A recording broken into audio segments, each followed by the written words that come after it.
picture this, right? You're standing on this Hawaiian shoreline, the sun is setting, and the ocean is doing that thing where it graduates from like a really bright, piercing turquoise to this deep, heavy teal. Oh, yeah. And the sky behind it is just bleeding from gold to orange to that really soft coral color of early dusk. Exactly.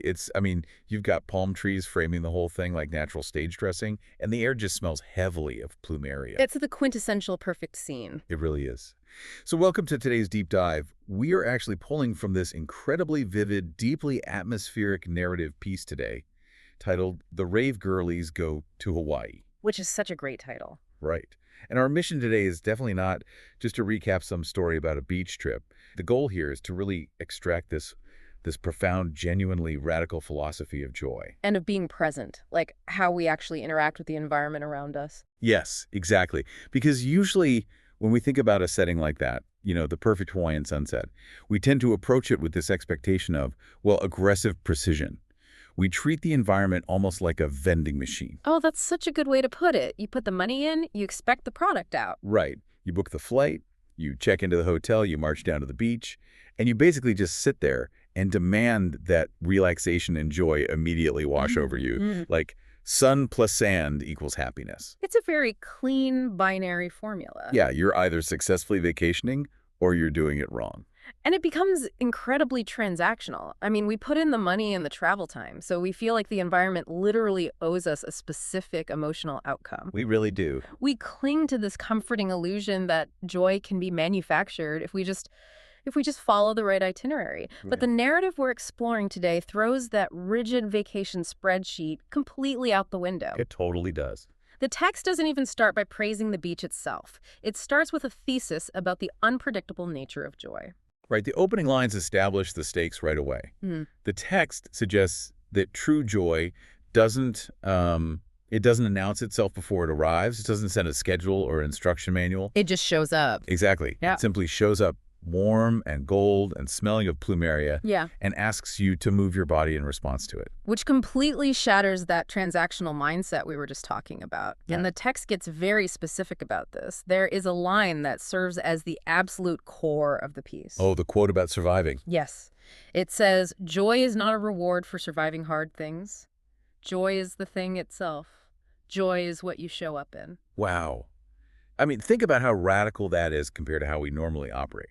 Society basically conditions us to treat happiness as like the carrot at the end of a very long stick. 100%. You work a grueling 60-hour week, you endure all the stress, and your so-called reward is a few hours of joy on the weekend. Or, you survive a miserable freezing winter and your reward is a week at the beach in July. We're taught to delay gratification indefinitely. We treat joy as compensation. Like a paycheck we have to painstakingly earn through suffering. We clock in, we endure, and eventually joy is deposited into our emotional bank account. It's so bleak when you frame it like that. It is, but framing it as a reward implies that joy is separate from the act of living. It makes joy the destination rather than the vehicle. It's like we treat joy as a scheduled appointment that we have to prep for.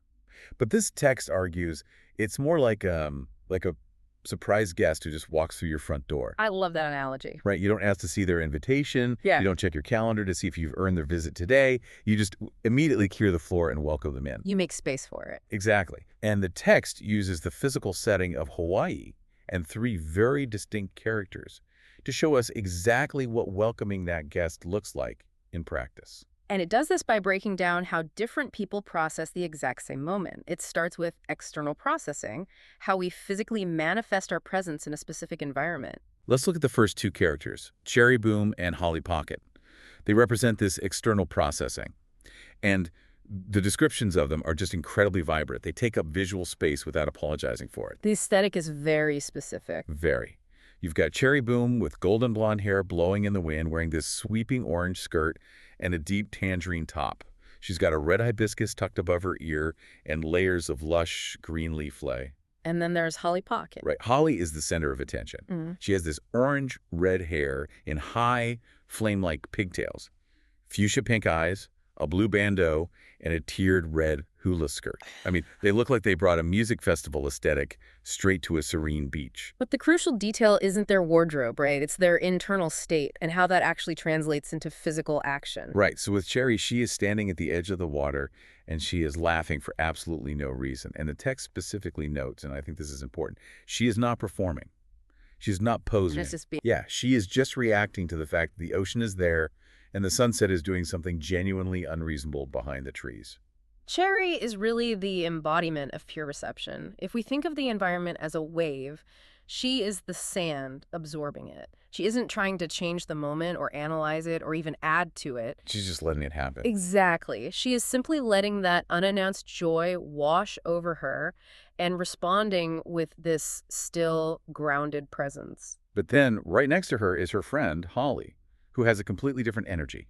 Holly is the absolute center of attention, and unlike Cherry, she's in constant, nonstop motion. The complete opposite physical reaction. Right. The text mentioned she's been hula dancing since they landed, and probably would have done it in the aisle of the plane if there was enough room. Her reaction to joy is entirely kinetic. And here is where I actually want to push back on the text's logic for a second. Oh, okay. Let's hear it. So the text notes that Holly's eyes are bright with the delight of someone who has looked forward to this trip for so long that the reality of it feels, quote, slightly fictional. Right.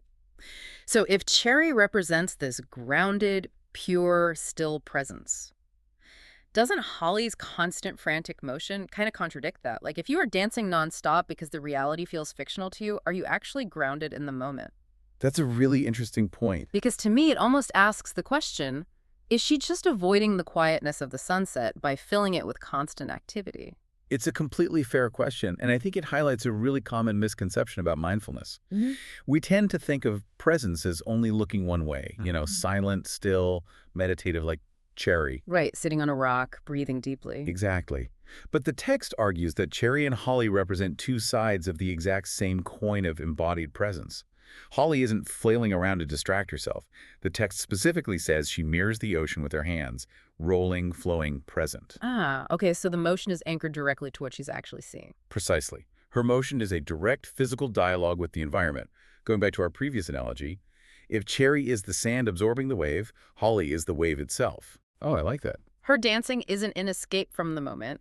It is her method of actively participating in it. And regarding your point about reality feeling slightly fictional, that doesn't mean she's detached. It actually means she's experiencing a state of profound awe. Because awe overloads the system. It makes you feel small, but at the same time, intensely connected to something massive. Right. Awe often makes reality feel surreal because it completely overwhelms our normal day-to-day baseline. Holly's physical movement is how she processes that cognitive overload. She is moving her body in response to that unannounced joy, just in a much louder, more kinetic dialect than Cherry. Okay, that makes a lot of sense. They are both fully present, just translating the environment differently through their bodies. Right. But mirroring the environment physically isn't the only way to be present. Not at all. In fact, if you look at the third character, Vivi Shine, she proves you can be just as connected while being entirely in your own head. Vivi offers such a fascinating contrast. If Cherry and Holly represent external physical expressions of joy, Vivi represents a deeply internal, highly analytical way of processing the exact same Hawaiian sunset. So let's picture Vivi in this moment. She has long blue-violet hair catching the fading light, a hot pink top, a pink-purple hula skirt. She is moving, physically doing the soft sweeping motions of the hula with Holly, but her mind is doing something else entirely. It's working on a totally different level. Yeah, the text says she pauses inside the moment because she wants to, quote, press it flat and keep it somewhere safe. That phrase, press it flat, is incredibly evocative. It immediately brings to mind pressing a flower in a heavy book to preserve it perfectly. Like trying to stop it from decaying or fading away. Exactly. It speaks to that very human fear of impermanence, knowing a moment is perfect and being terrified of losing it. It's like she's a human Polaroid camera mixed with a club DJ. A Polaroid and a DJ, I love that. Well, think about it. She's taking these high-definition sensory snapshots to keep forever. She's gently cataloging the sound of the palm leaves, the exact temperature of the sand under her bare feet, the specific color of the sky that doesn't even have a name yet. She's absorbing all the data. Right. But then, the text gives us this absolutely brilliant detail. Someone down the beach is playing a song, just a simple acoustic ukulele and a voice. It's totally unknown to her. But Vivi doesn't just listen to it. Her brain immediately starts translating it. Into her own language. Exactly. She starts hearing how it would sound faster, brighter, with a shimmer edge. She literally imagines it at 1.5 speed, Yeah. and she waits for where the bass would drop. She files away a mental remix of the moment. The psychology behind that specific detail is it's brilliant. It shows the seamless cognitive integration of her core identity with her current environment. Right, because her identity is deeply rooted in rave culture, electronic music, and that specific high-energy festival environment. And the environment she is currently standing in is pure acoustic Hawaiian serenity. Which a lot of people might see as fundamentally incompatible. You usually think you have to, like, turn off the rave part of your brain or hide it to properly appreciate a quiet beach.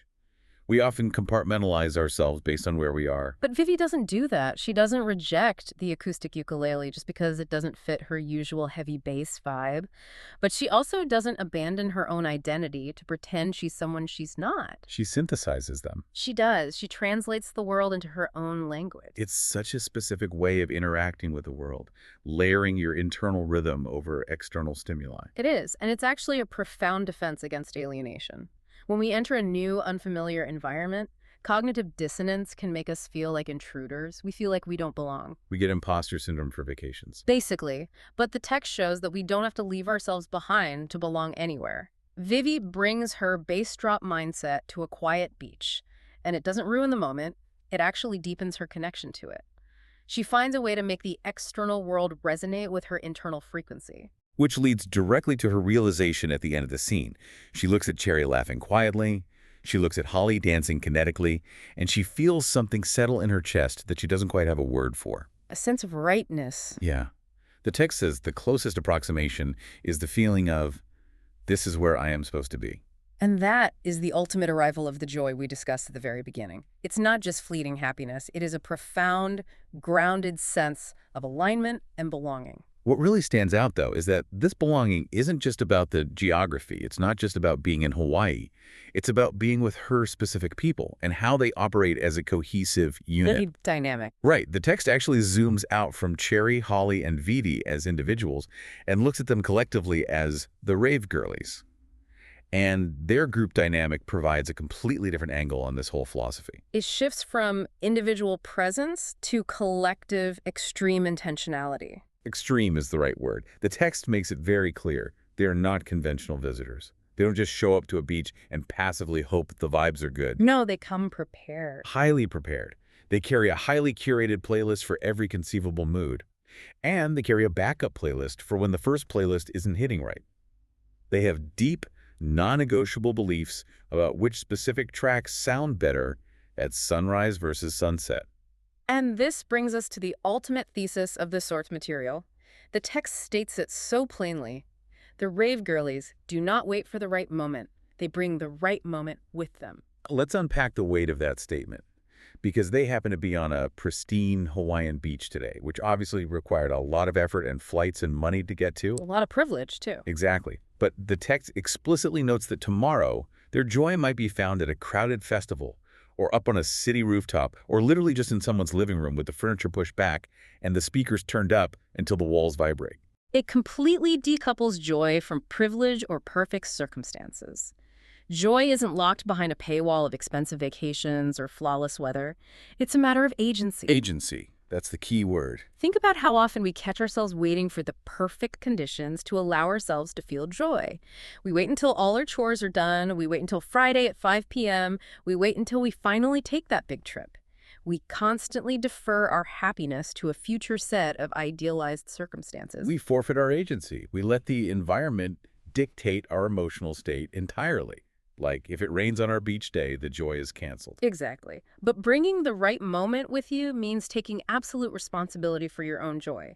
It means recognizing that a Tuesday night in your living room with the furniture pushed back has the exact same potential for profound, unannounced joy as a sunset over the Pacific Ocean. The potential is there. The potential is there, yes, if you approach it with the right mindset. It's about being prepared to welcome that surprise guest we talked about earlier.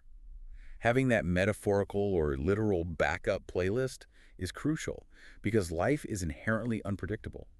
The environment will fail you. Flights get delayed. It rains on vacations, things go wrong. But if you carry the moment with you, you aren't reliant on the environment to provide the joy. You just use the environment as a canvas for the joy you already brought. It's a fundamental shift from being a passive consumer of your environment to being an active co-creator of your experience. So let's look at the complete picture we've built here. We started with this incredibly vivid aesthetic, hibiscus crowns, wild orange-red pigtails, sweeping skirts, and lush green leafless. But beneath that visual spectacle, we found a genuinely radical masterclass in living presently. We really have. We've seen that presence isn't monolithic. It doesn't require sitting silently on a cushion. It can look like Cherry's quiet, wide-open laugh of pure reception. It can look like Holly's perpetual kinetic hula dancing, physically mirroring the motion of the ocean. Or it can look like Vivi's intense internal cataloging, mentally remixing an acoustic ukulele to find her own unique harmony with the world around her. And above all, we've learned that joy isn't a transactional reward you earn after a period of suffering. It's the vehicle you use to navigate the world. You don't wait for the perfect moment. You bring the moment with you. Exactly. But, as we wrap up this analysis, there is a lingering tension in the text that we should probably leave on the table. A provocative question that builds on everything we've just discussed about intentionality and presence. Oh, I think I know where you're going with this. The curation aspect. Exactly. The text clearly romanticizes Vivi's desire to mentally catalog everything, to press it flat and save it. And it champions the group's insistence on having a highly curated playlist for every specific sunrise or sunset. It's presented as a very beautiful, empowering way to interact with the world. It is, but it begs a critical question for the listener. Does our modern desire to constantly record, soundtrack, and aggressively curate our moments of joy actually run the risk of isolating us from the raw, unedited reality of the present? Wow. That is the flip side of the coin, isn't it? Think about it. Can you truly be fully immersed in a moment if a significant part of your cognitive energy is already thinking about how to remix it, save it, or soundtrack it for later? That's tough. If you are constantly flipping through your mental or literal phone to select the perfect song to match the sunset, are you actually experiencing the sunset, or are you just experiencing your own curation of it? It's a really fine line between bringing the right moment with you and refusing to let the real moment speak for itself. We talked about tearing up that rigid transactional vacation spreadsheet and letting joy be this unannounced surprise guest. Right. But maybe if we're constantly trying to play DJ and find the perfect backing track for that surprise guest the second they walk through the door, we might just miss out on whatever weird, beautiful, purely acoustic song they were already singing. Precisely. Yeah. It is a constant, delicate balance between taking agency over your joy through intention and having the humility to just surrender to the raw reality of the moment. Well, that is definitely something to chew on the next time you find yourself staring at a sunset or just pushing the furniture back in your living room on a random Tuesday. Thank you for joining us on this deep dive. Keep curating your playlists, and maybe every now and then just let the acoustic ukulele play itself.